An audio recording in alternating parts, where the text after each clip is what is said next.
Okay,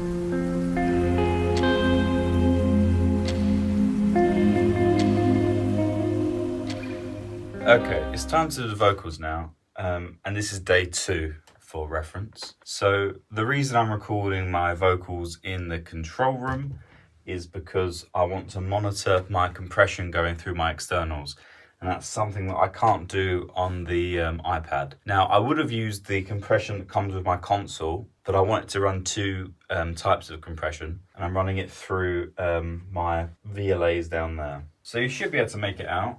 You can probably see needles and moving and everything moving. Obviously the monitors are off. So if I go for I was just stuck up, so it's not loud enough really.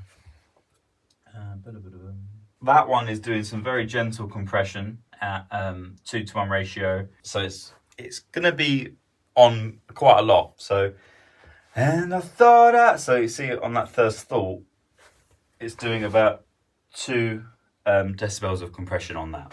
But the other one here is doing is on 20:1, is on the max setting, and the same attack and release as both, a slightly different threshold. So that should only really come into play on the big notes, and it should duck out any massive notes. So the signal chain is it's going microphone to preamp into the first compressor, into the second compressor, into channel 10, which you probably see is moving up there. And all I've got going on the console is I've got a 100 Hz high pass and 0 EQ, because vocals are funny, because unlike something like a kick drum and a snare drum where you're EQing the same frequencies all the time, vocals is quite a subjective thing, and you can be EQing different things if you want a different sound. So I would prefer not to print an EQ. And then once we've got all the stuff recorded, then we'll start going onto the channel strips and giving it little tweaks before the mixing phase. And then we can bounce the project out and then start mixing this thing properly.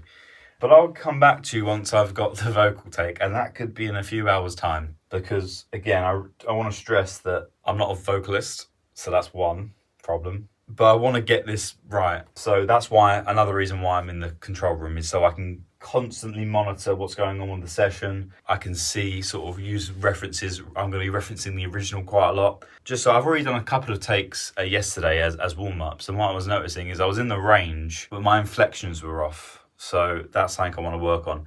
It's not going to be a carbon copy, because then what would be the point? But I want to get it, there or thereabouts, because I was noticing yesterday is it stuck out like a sore thumb.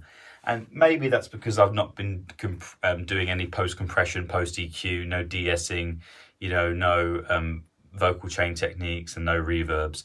But I think if it sounds odd before you do all those processes, it's probably still going to sound odd afterwards. Again, the performance is what you kind of want to stress on. So instead of spending 2 hours mixing the vocals to try and get it to sound okay, if I spend a couple of hours recording them, it should take like half an hour to make sure that they settle okay in the mix. And one tip is never get too used to the vocal performance. So if I recorded a vocal and I kept listening to it in the mix, then what's going to happen is I'm going to remember that vocal take as if it's like the vocal take, and I'm going to forget the problems. I'm going to think, oh, that's not a problem, that's just the take. But what I should keep in my head is the original. Or if you're recording an original song, you should keep in your head the idea, and you should always stretch for doing more with your vocals than you think you can. Again, it might not always work out like that, and I always find doing vocals is one of those steps that's really hard doing on your own.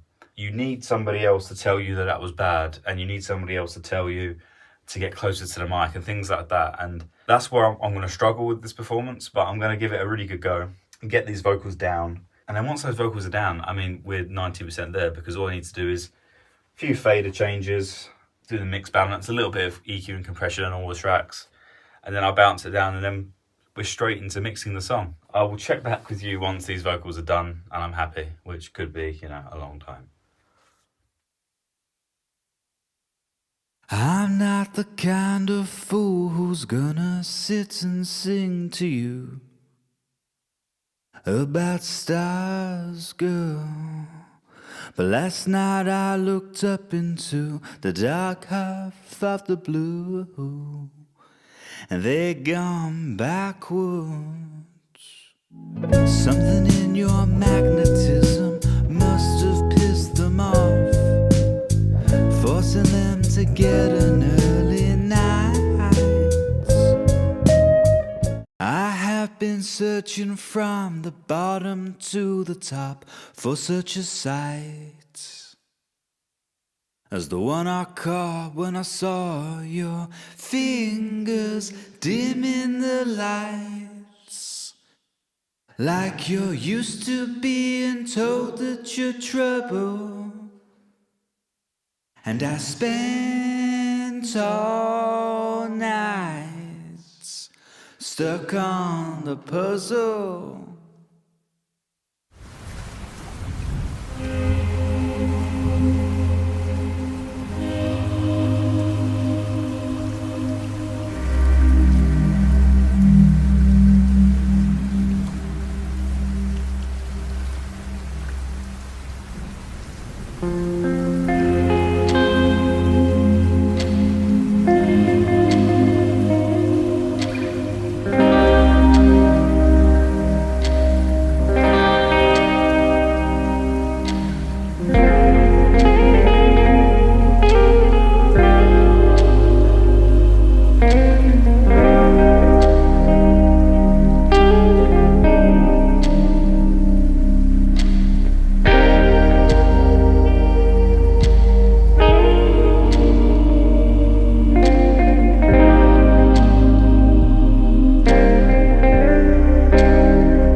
I'm not the kind of fool who's gonna sit and sing to you about stars, girl.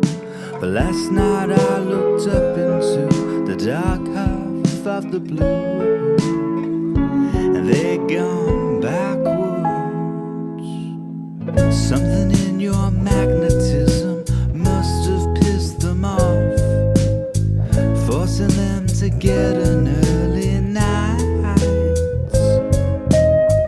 I have been searching from the bottom to the top for such a sight as the one I caught when I saw your fingers dimming the lights, like you're used to being told that you're trouble. And I spent all nights stuck on the puzzle. Nobody I asked knew how he came to be the one to whom you surrendered. Any man who wasn't led away into the other room stood pretending. There's something in your magnetism hadn't just made him drop whoever's hand it was that he was holding. I have been searching from the bottom to the top for such a sight as the one I caught when I saw your fingers dimming the lights, like you're used to being told that you're trouble. And I spent all nights stuck on the puzzle. I tried to swim to the side,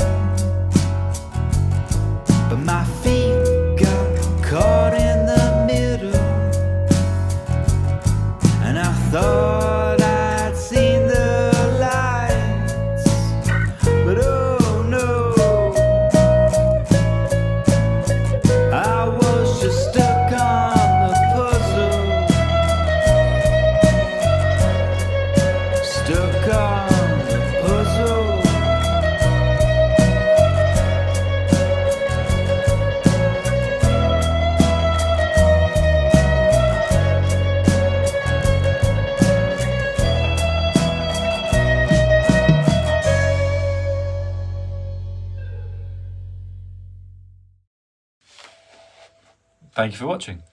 Hopefully you've seen the video diaries that we've done recently, but this is the full cover. So I hope you check all those videos out and subscribe to the channel.